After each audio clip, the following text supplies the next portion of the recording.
Good morning, good afternoon, good evening, good night, depending on where you are in the world. This is Gloria White coming to you from Utah, USA. Today we're going to be continuing in Russia and China in prophecy. Now we're going to be continuing in the history of Russia and China. And you have to realize that China and Russia have been back and forth in friendship and not friendship for many years. And you're probably going to be surprised at the role that the United States has played in the rise of China. History between Russia and China reveals a relationship vacillating between cooperation and conflict. Oriental influence in Russia came with the advance of the Tatar Mongol horsemen under Genghis Khan, and his successors, the Mongols, had, by AD 1250, established the Golden Horde Empire, extending across China, much of Central Asia, and Russia. By 1368, the empire had collapsed. Mongolia came under Chinese domination, ruled by the Ming Dynasty. It was not until 1480 that Ivan the Great finally ended Moscow's subjection to the Mongols. Following the Middle Ages, the first Russian settlers reached the sparsely populated areas north of the Amur River, and that's Amur, the Amur River, in what is now far eastern Russia. Although the Chinese Empire claimed this territory, it never effectively controlled it. 300 years of border clashes between Russia and China ensued. Sporadic fighting continued until 1689, when the Treaty of Merchinski, which is Merchinsk,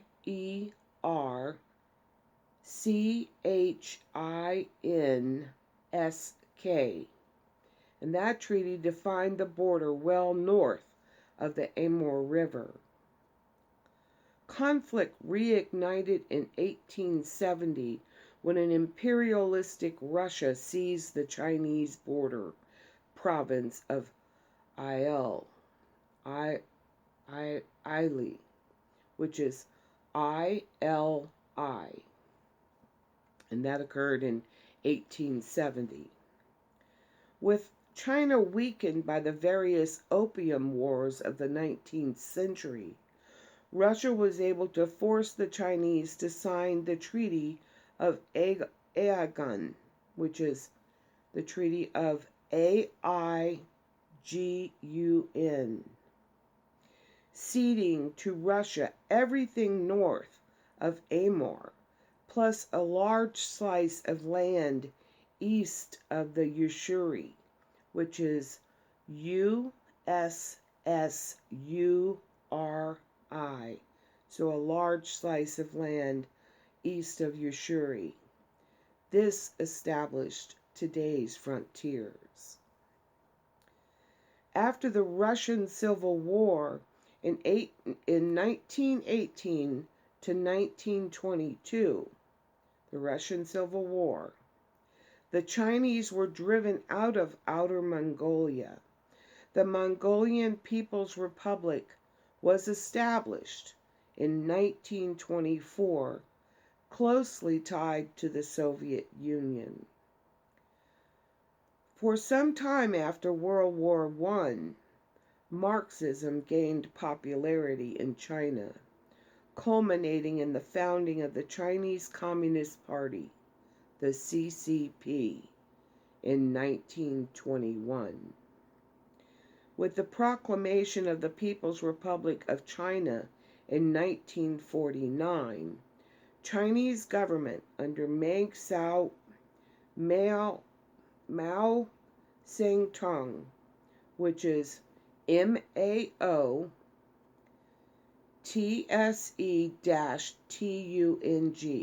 Mao Zedong, modeled its political structures on those of the Soviet Union.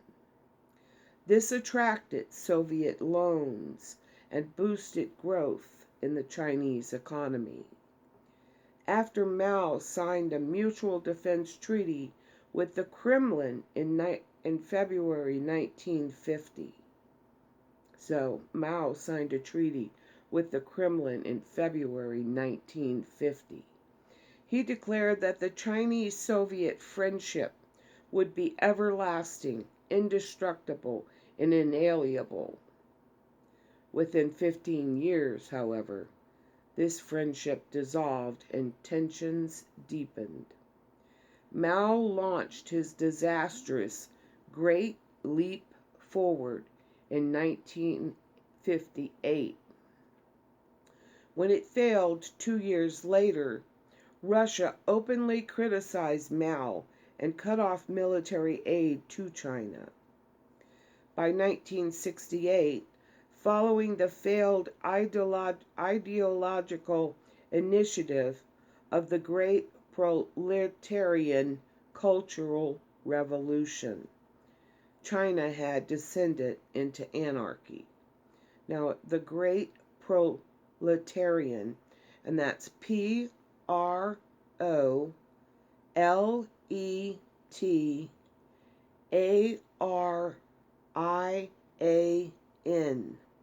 the Great Proletarian Cultural Revolution, occurred in 1968.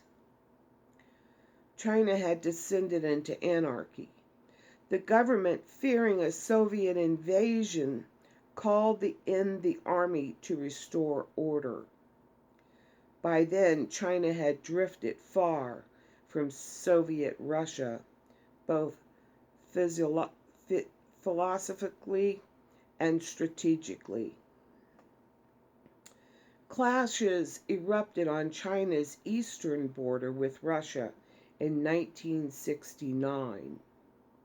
Emergency talks between premiers Alexei Kosygin, which is Alexei,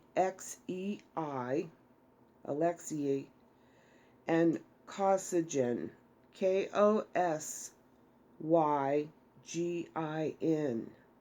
and Zhou Enlai, and it's Zhou, last name Enlai, Enlai, and that occurred in September. That year curbed hostilities, and formal demarcation talks commenced. So they've had a lot of back and forth relationship. Friends, enemies, wishy-washy, back and forth. In 1971, now we're moving closer to our time, in our generation. In 1971, China gained membership in the United Nations, rising its status as a major world political power. That was in 1971, it joined the United Nations. The histories of these two great powers show a record spotted with tension and battle. Strategically, Russia has needed to remove the possibility of a war on two fronts with Europe and China. The Russians have seen in China a nation capable of amassing an army of unheard of proportions. China has also had much to fear in Russia. Though the Russians wouldn't be able to field as many soldiers, they have a sizable stockpile of superior weapons. Many observers have speculated that the Russians would have long ago launched a preemptive strike, conventional or nuclear, against China to destroy its weapons making capability, if not for the U.S. and other Western powers threatening retaliation. We stood up for China. We held Russia back.